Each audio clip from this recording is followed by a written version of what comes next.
இன்றைக்கி பண்ண போகிற டிஷ்ஷு ஒன்றும் புதுசு இல்லைங்க. எல்லாம் நம்ம சாப்பிட்ற முட்டை தோசை தான். பட் இது டிஃப்ரெண்ட்டாக இந்த மாதிரி ஆனியன் நல்லா நீட்டாக கட் பண்ணி எடுத்துக்கிட்டு இந்த ஆனியனில் காஷ்மீரி மிளகாத்தூள், காரம் அதிகமாக வேணுங்க வெறும் மிளகாத்தூள் கூட போட்டுக்கலாம். பட் நான் யூஸ் பண்ணது காஷ்மீரி மிளகாய் தூள் தெரியுதுங்களா. ஸோ இதை அப்படியே ஒரு 20 கிராம் பாக்கெட் வாங்கி நான் எடுத்துக்கிட்டது ஒரு முழு 2 ஆனியன். ஸோ அதில் காஷ்மீரி மிளகாத்தூளை போட்டுட்டு அப்படியே சாரல் மாதிரி தூவி விட்டுட்டு அதில் கொஞ்சம் சால்ட்டையும் ஆட் பண்ணி அதை அப்படியே நல்லா கிளறி விட்டுடணும்.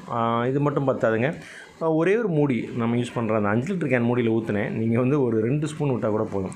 ஸோ கொஞ்சம் எண்ணெயை விட்டு அப்படியே கொஞ்சம் கிளறி அப்படியே அந்த ஆயிலு, மிளகாத்தூள், இந்த ஆனியன் இது 3 அப்படியே ஊறுற மாதிரி கொஞ்சம் நேரம் விட்டுட்டு ஸோ என்ன பண்ணுங்கள், கொஞ்சம் கிளறி விட்டுருங்க. அது அப்படியே கொஞ்சம் அப்படியே மெல்ட் ஆகி அழகாக சூப்பராகிடும்.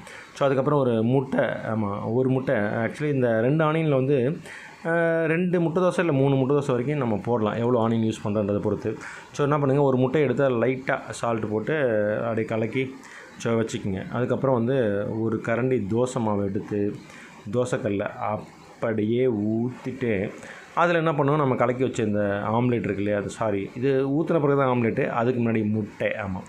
கலக்கி வச்சு அந்த முட்டையும் அந்த தோசை மேலே அப்படியே ஊற்றி அதையும் நல்லா ஸ்ப்ரெட் பண்ணி விடணும். தோசை எவ்வளோ தூரம் இருக்கோ அவ்வளோ தூரத்துக்கு அந்த முட்டையும் ஸ்ப்ரெட் பண்ணி விடணும். அந்த முட்டை ஸ்ப்ரெட் ஆன பிறகு ஸோ அப்படியே கரண்டியை வச்சு கொஞ்சம் அப்படியே மைல்டாக எல்லா இடமும் அந்த முட்டை படுற அளவுக்கு பண்ணிட்டா அந்த முட்டை தோசை அப்போ தான் பர்ஃபெக்டாக வரும். அது மேலே நம்ம இந்த கிளறி வச்ச ஆனியன், மிளகாத்தூள் மிக்சிங் இருக்கு இல்லையா, ஸோ அதையும் அதுக்கு மேலே அப்படியே அழகாக உங்களுக்கு எவ்வளோ ஆனியன் பிடிக்குமோ அதுக்கு தகுந்த மாதிரி ஆனியன் நிறைய சாப்பிடணும்னு நினைக்கிறவங்க நிறைய போடலாம்.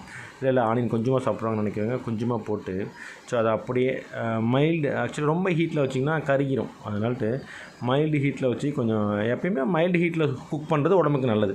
ஸோ அப்படியே ஹீட்டில் வச்சுட்டு இது அப்படியே சூடான பிறகு அப்படியே ஒரு வாட்டி பெரட்டுனா பத்தாதுங்க. இந்த ஆனியன் வந்து கருகிடக்கூடாதுன்றதுக்காக திரும்ப ஒரு பெரட்டு, அப்புறம் ஒரு பெரட்டு அப்படின்னு சும்மா பெரட்டி சூடு பண்ணி அப்படி எடுத்து ஸோ தட்டில் போட்டு அதை வந்து பார்த்திங்களா, ஆனியன் வந்து இப்போ நம்ம பெரட்ட போகிறோம். இந்த பெரட்டுற டிசைன் தாங்க ரொம்ப முக்கியமான விஷயம். நிறைய பேர் உடச்சிருவாங்க தோசையை. ஸோ அதனால் கரெக்டாக அது வெந்த பிறகு, ஒரு பக்கம் வெந்த பிறகு பெரட்டினா உடையாது. பார்த்திங்களா, பார்த்திங்களா, ஆட்டி காட்டுனேன். இப்போ பாருங்கள், நான் திருப்பியும் காட்டிட்டேன். இதுதான் சக்ஸஸ்ஃபுல் தோசை மாவு ஊற்றுறது ஸ்டைலு. ஸோ அதுக்கப்புறம் அந்த தோசையை திரும்ப பெரட்டேன் பார்த்திங்களா, அப்படியே அந்த மிளகாத்தூள்லாம் வெந்து போயிருக்கா, திரும்ப ஒரு பெரட்டு. அதுதான் சொன்னேன் இல்லையா.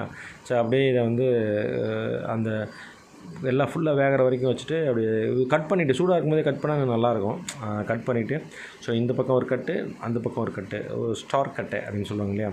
ஸோ அந்த மாதிரி ஒரு கட் பண்ணிவிட்டு அது அவ்வளோதாங்க. இந்த ஆனியன் தோசையை நீங்களும் ட்ரை பண்ணிவிட்டு எப்படி வந்திருக்கு டேஸ்ட்டு, சாப்பிட பிடிச்சிருக்கா அப்படின்னு பார்த்து சொல்லுங்கள். இதில் நீங்கள் மசாலா வேறு என்ன வேணுமோ கூட ஆட் பண்ணலாம். வேறு என்னென்னா அந்த முட்டையோடு சேர்த்து கலக்கி ஆனியனை ஊற்றலாம். நீங்கள் என்ன ஸ்டைலில் சாப்பிட்றீங்களோ சாப்பிட்டுட்டு கமெண்ட் பண்ணுங்கள். தேங்க்யூ.